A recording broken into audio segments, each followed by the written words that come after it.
Hi guys, sun's out for once, so it's a lovely day to get ourselves the range, get some practice in.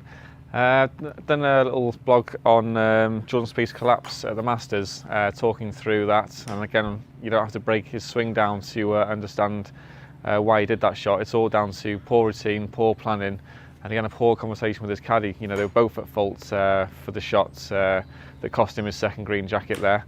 I'll talk a bit more about that in the blog. Going to go through now you know, why routine is so important, give you a little idea of what my routine is speed wise.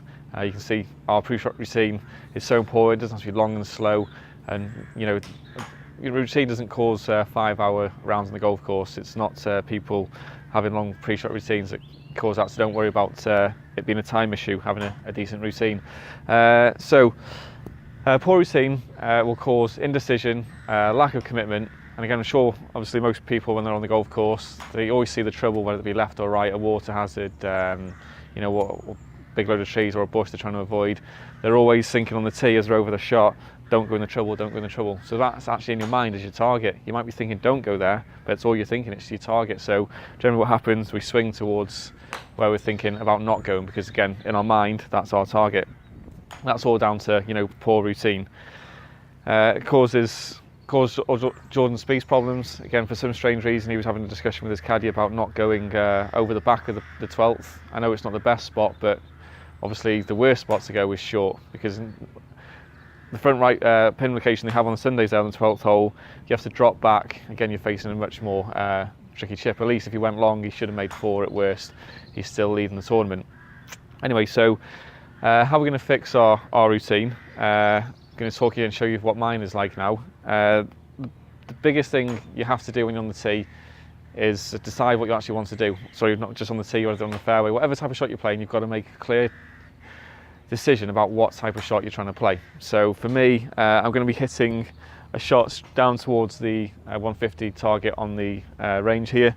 So again, if that was a flag, whether I'm on a par 3 or fairway, I'm thinking about, first of all, where I least want to go.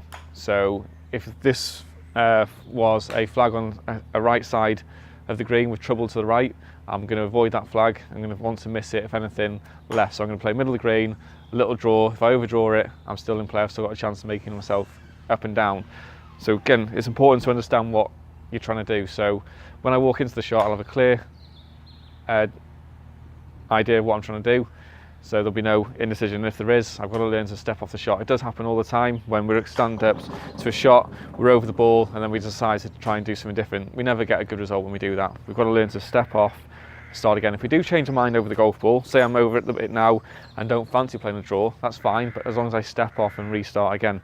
So I'm going to show you my routine now. You'll see it's not long and slow. The first thing I do is, obviously I've decided what shot I'm going to play. So I say it's on this particular one, it's going to be a soft little draw.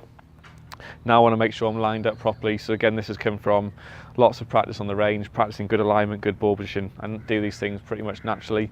So I've talked about this before, if you practice on the range, you don't have to spend ages concentrating. I set into these positions pretty quickly now. So this is my general routine. Once I've decided what I'm going to do, you'll see it's pretty quick and flowing. So tell me with alignment on the golf course, I pick a spot in front of the ball, whether it be a little daisy, a little bit of different coloured grass. There's always something you can find just in front of the ball. I line up to that, and what I do is I line up club face first, then worry about my feet. As long as I line my club face up, my feet will take care of themselves. A lot of golfers just walk in, worry about their feet, and again they're aiming miles offline, so again you're not likely to hit target. So this is my full routine. I'm going to go ahead and hit the shot now.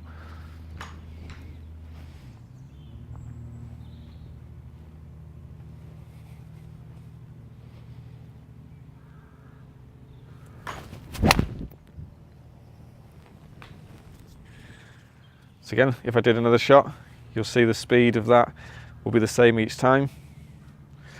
So again, start from behind. I've got my spot in front of the ball. I line up my club face to that. Again, my ball position will be the exact same because I practice this all the time. And now again, it's one look and fire away. Wow. So again, build yourself a good routine, get yourself a clearer picture of what you're trying to do on the actual shot, and you'll be a lot more consistent.